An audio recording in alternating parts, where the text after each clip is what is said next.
All right, we got a topic today. We're going to talk about league bowling.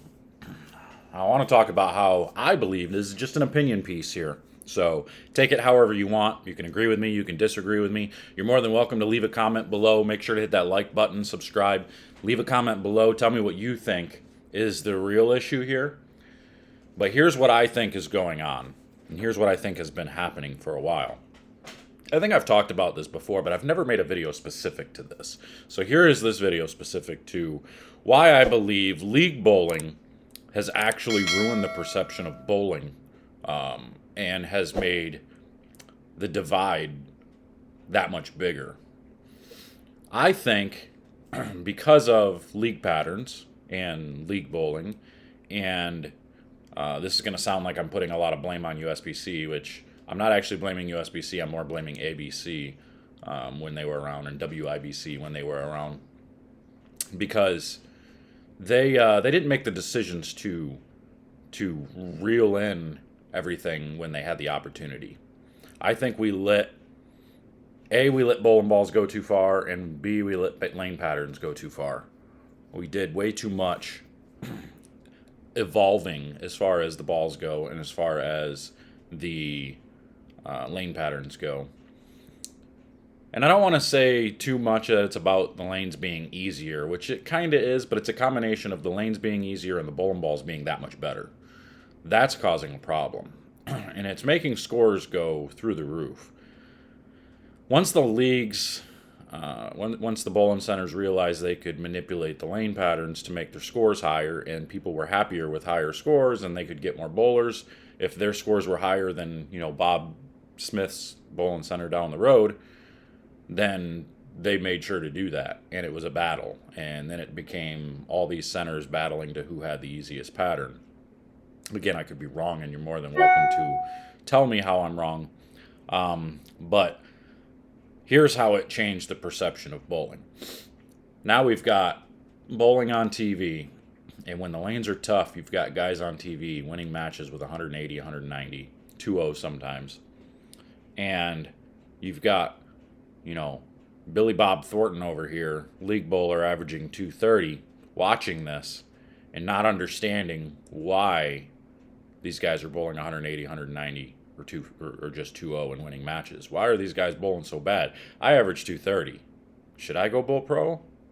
Like, I probably could do it. I just don't have the time, and there's an excuse or something that's there. But the reason why it's hard to understand the difference is because I don't think there's been enough education. And I know USBC would argue with me on this and say that they've done so much different education, and they have. I'm sure they have. They've tried to do so many different things with the centers and everything else, trying to promote how these things are different. And maybe that's something I need to do, is start doing some videos and trying to spread the word about how these patterns are different and everything. Because Joe Blow bowling 230 in league is not the same as Chris Barnes bowling 180 and winning a match on TV. These patterns are what's causing the problems. Because unlike in golf everything is visible. And they tried to address this, like with the PBA and USBC, they tried to address this with colored oil. The unfortunate thing is the colored oil doesn't tell you the true story. It tells you where the balls are going, basically, because now you can see how the oil is changing. I think it does a good job with showing transitions and stuff like that, but it does not do a good job explaining how the patterns are tough, because the way the patterns were explained was like a Christmas tree.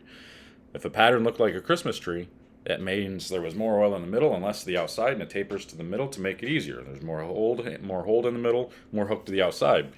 And when you look at the patterns on TV, that's exactly what they all look like, because they are built that way.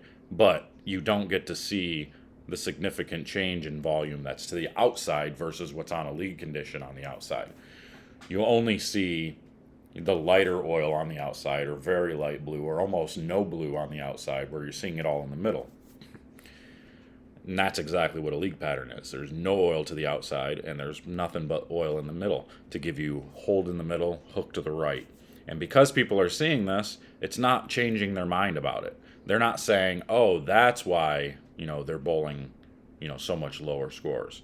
I think a lot of people have come to the understanding that it's just different, that the sport patterns, the different ratioed patterns are different than what you see at your typical league.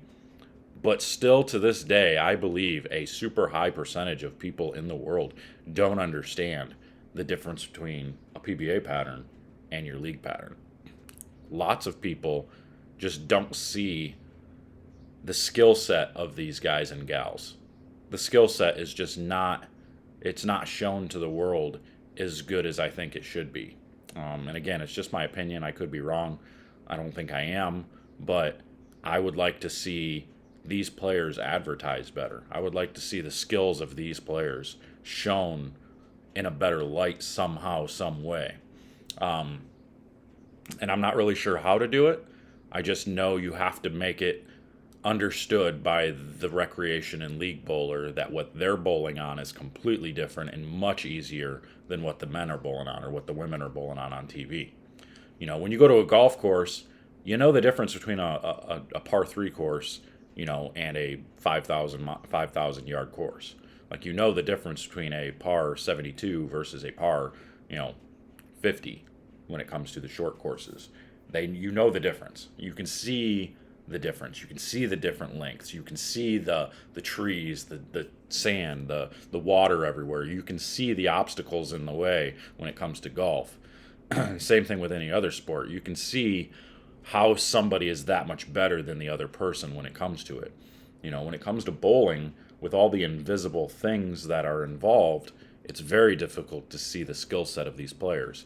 You know, I think they did a good job by putting Specto on there, although the Rev Rate thing is kind of doesn't tell the true story. I think it's off by quite a bit, but that's okay. I mean, it still gives you a general idea. I like the idea of being able to see, you know, the accuracy of these guys. Unfortunately, when you get when you actually look at that, you see that they're, you know, the guys that are winning are kind of spraying it all over the lane still within a 3-4 board range in the front and within, you know, 5 or 6 down lane. You can see how it's not really that tight of a line.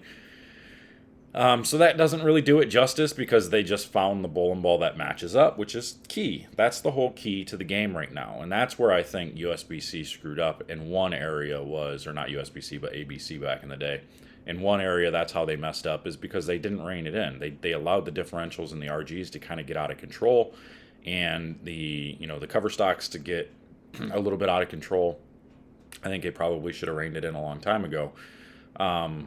And I think, you know, they realize that. USBC knows that, because if I'm wrong, if I remember correctly, there was the red, white, and blue patterns they tried to introduce, and they wanted to make that, you know, a nationwide thing to where you had to use these patterns, and that would bring scores down, and it would also show the integrity a little bit better.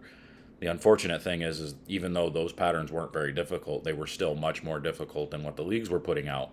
And the league and the centers were saying, you know, if we have to use these patterns, we're just not going to sanction.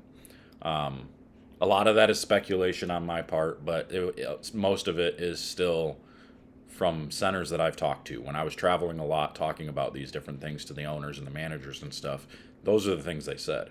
And a lot of the consensus was that they had a lot of leagues that just weren't going to sanction anymore. And there's a lot of reasons behind it.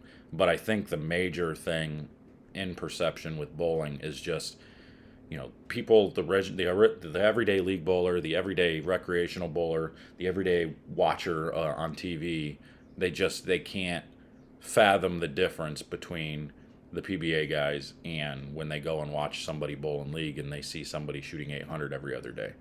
You know, what's the difference between somebody like an AJ Rice, you know, who shoots 830 pretty much every single day, he bowls league,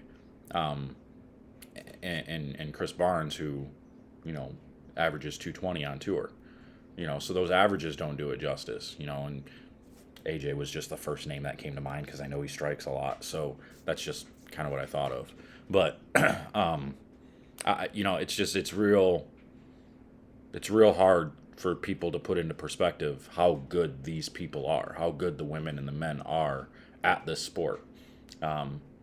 And it's not just an accuracy thing. It's not just a consistency thing.